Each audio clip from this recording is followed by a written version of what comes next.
చదువుల్లో పిల్లలు రాణిస్తుంటే తల్లిదండ్రుల ప్రోత్సాహాన్ని తక్కువ అంచనా వేయలేం. పోటీ పరీక్షల్లో మొదటి స్థానంలో నిలబడే వారి విషయంలో తల్లిదండ్రుల శ్రమ కూడా ఉంటుంది. అలాంటిది దేశం మొత్తం నిర్వహించే సివిల్స్ పరీక్షల్లో ఒక్క కుర్రాడు 91వ ర్యాంక్ తెచ్చుకున్నాడంటే తల్లిదండ్రుల ప్రోత్సాహం, కష్టం, శ్రమ ఏ స్థాయిలో ఉందో అర్థం చేసుకోవచ్చు. అందులోనూ ఆ కుర్రాడు అంధుడు, పూర్తిగా కంటి చూపు లేదు. తండ్రి కూడా చిన్నతనంలోనే చనిపోయారు. అలాంటిది ఓ యువకుడు ఆల్ ఇండియా సివిల్ సర్వీసెస్లో ర్యాంక్ సాధించాడంటే, అందులో టాప్ 91గా నిలిచాడంటే దాని వెనుక ఎంత కృషి జరిగి ఉండాలి. ఆ కృషికి మారు పేరే అమ్మ. కొడుక్కి జన్మనివ్వటమే కాదు, తానే కంటి చూపుగా మారి జీవితాన్ని కూడా అందించింది. ఆ నిజ జీవిత త్యాగమూర్తి వందన గురించి ఇప్పుడు తెలుసుకుందాం.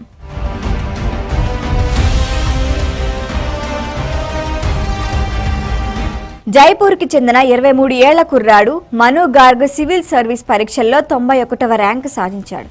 సివిల్ సర్వీసెస్లో చాలా మందికి ర్యాంకులు వచ్చినా మను ఉదాహరణ దేశవ్యాప్తంగా అందరినీ ఆకర్షించింది. ఆ కుర్రాడి కృషికి తోడు అతని తల్లి చేసిన త్యాగం అందరిలోనూ స్ఫూర్తి రగిలించింది. కొడుకు మను కోసం తల్లి వందన పడిన కష్టం మాటల్లో వర్ణించలేం. సింగిల్ పేరెంట్గా కొడుకు బాగోగులు చూసుకుంటూ చదువులోనే తానే తోడుగా నిలబడి పుస్తకంలోని ప్రతి లైన్ని కొడుకు కోసం తాను చదివి చెబుతూ అండగా నిలబడింది. చివరికి కొడుకు విజయంలో కీలక భాగస్వామిగా మారింది.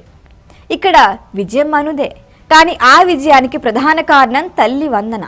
జైపూర్కి చెందిన మను గార్గ్ చిన్నతనం నుంచి కాస్త దృష్టిలోపం ఉండేది. వైద్యం చేయించినా ఫలితం లేదు. క్లాసులు పెరిగే కొద్దీ అతడికి కంటి చూపు మరింతగా దెబ్బతింది. చివరికి 8వ తరగతికి వచ్చేసరికి మను పూర్తిగా అంధుడిగా మారిపోయాడు. అప్పటి వరకు మసకగా కనిపించే అక్షరాలు అస్సలు కనిపించడం మానేశాయి. ఆ దశలో ప్రపంచమంతా చీకటిగా కనిపించింది మనుకి. తాను ఇక ఎప్పటికీ చూడలేడు అనే విషయం మరింతగా బాధించింది. చికిత్సకు అందని దృష్టిలోపం అది. అయితే మను ఓ గట్టి నిర్ణయం తీసుకున్నాడు. కంటి చూపు లేకపోయినా తాను చదవాలనుకున్నాడు. అప్పుడప్పుడు కాస్త కుంగుబాటికి లోనైనా తల్లి వందన అతడిలో స్ఫూర్తి నింపేది. తాను తోడుగా ఉంటానని నచ్చచెప్పి చదువుకోవటానికి ప్రోత్సహించింది. 8వ తరగతి నుంచి ప్రతి పుస్తకాన్ని చదివి కొడుక్కి వినిపించేది. అర్థం కాలేదంటే మరిన్నిసార్లు చదివి చెప్పేది. అలా తల్లి కళ్ళతో తాను చదువుకున్నాడు కొడుకు మను.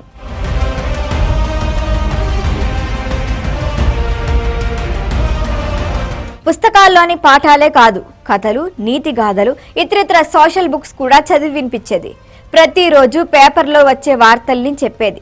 ఆ తర్వాత రేడియో, టీవీ, ఇతరితర మాధ్యమాల ద్వారా మరింతగా విషయ పరిజ్ఞానం పెంచుకున్నాడు. కాలేజీ కోసం ఊరు మారినా కొడుకు కోసం అక్కడి వరకు వెళ్లేది తల్లి వందన. కొడుకుతో పాటు తాను కూడా అన్ని పుస్తకాలు చదివేది.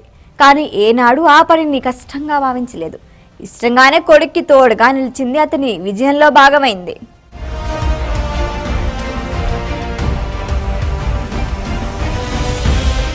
సాధారణ విద్యార్థులు సివిల్స్కి ప్రిపేర్ అవుతామంటే నిరాశపరిచే తల్లిదండ్రులు చాలా మందే ఉంటారు.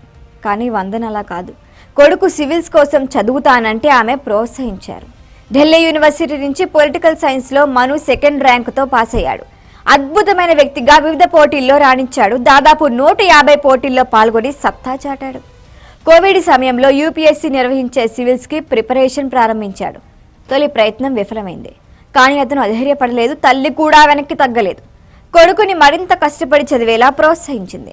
ఈసారి మను తన ప్రిపరేషన్ ప్లాన్ని మార్చాడు. తల్లి సహాయంతో పాటు టెక్నాలజీని కూడా పూర్తి స్థాయిలో ఉపయోగించుకున్నాడు. ప్రిపరేషన్ టైంలో ఫోన్లోని టాక్ బ్యాక్ ఫీచర్ని ఉపయోగించి కంటెంట్ని వినేవాడు మను. ఆడియో లెర్నింగ్ ద్వారా సబ్జెక్టులపై పట్టు సాధించాడు. తల్లి వందన కూడా ఆడియో నోట్స్ ప్రిపేర్ చేయడంలో సహాయపడేది. మను కష్టపడ్డాడు. మను కంటే రెట్టింపు కష్టపడింది తల్లి. ఈసారి ఫలితం వారికి అనుకూలంగా మారింది. ఏకంగా అఖిల భారత స్థాయిలో 91వ ర్యాంకు సాధించాడు మను. తన విజయం అమ్మ పెట్టిన భిక్ష అని చెప్పాడు. సివిల్స్ ర్యాంకు సాధించిన తర్వాత మను ఇంటర్వ్యూ కోసం మీడియా సంస్థలు ఆయన్ని సంప్రదించాయి. ఆ సమయంలో ఎక్కడా అది తన విజయంగా పేర్కొనలేదు మను. అది తన తల్లి విజయమే అని చెప్పాడు. సివిల్స్ ప్రిపరేషన్లో ప్రతి అంశం తనకు అర్థమయ్యేదాకా అమ్మ ఓపిగ్గా మళ్లీ చదివి వినిపించేదని చెప్పాడు మను. తనకు అవసరమైన సూచనలు చేసేదని, టైం వేస్ట్ కాకుండా తనను గైడ్ చేసిందని అన్నాడు. తన విజయంలో సగానికి పైగా వాటా తల్లిదే అని చెప్పాడు. తండ్రి లేకపోయినా ఆ లోటు లేకుండా తనని పెంచిందని, సివిల్స్ రాస్తాను అని చెప్పినప్పుడు తనని ఎంతగానో ప్రోత్సహించిందని అన్నాడు. పిల్లలు సరిగ్గా చదవటం లేదని కంప్లైంట్ చేసే తల్లిదండ్రులు చాలా మందే ఉంటారు. తమ పిల్లలకి క్రమశిక్షణ లేదని, చదవలేరని బాధపడేవారు కూడా ఉంటారు. అలాంటి ఎంతో మందికి ఆ తల్లి వందన ఆదర్శం. కొడుక్కి కంటి చూపు లేకపోయినా ఆమె బాధపడలేదు, భయపడలేదు. కొడుకు భవిష్యత్తు ఏంటా అని దిగులు చెందలేదు. ధైర్యంగా పరిస్థితులను ఎదుర్కొంది. భర్త లేకపోయినా కొడుకు బాధ్యత తానే పూర్తిగా తీసుకుంది. కొడుకుని చదివించడంతో పాటు సివిల్స్లో సైతం ర్యాంక్ సాధించేలా కష్టపడింది. చివరికి కొడుకు విషయంలో తల్లిగా విజయం సాధించింది. కొడుకు విజయంలో భాగమైంది. వందన లాంటి తల్లులు అందరికీ ఆదర్శం. మను లాంటి కొడుకులు కూడా ఎంతో మందికి స్ఫూర్తిదాయకం.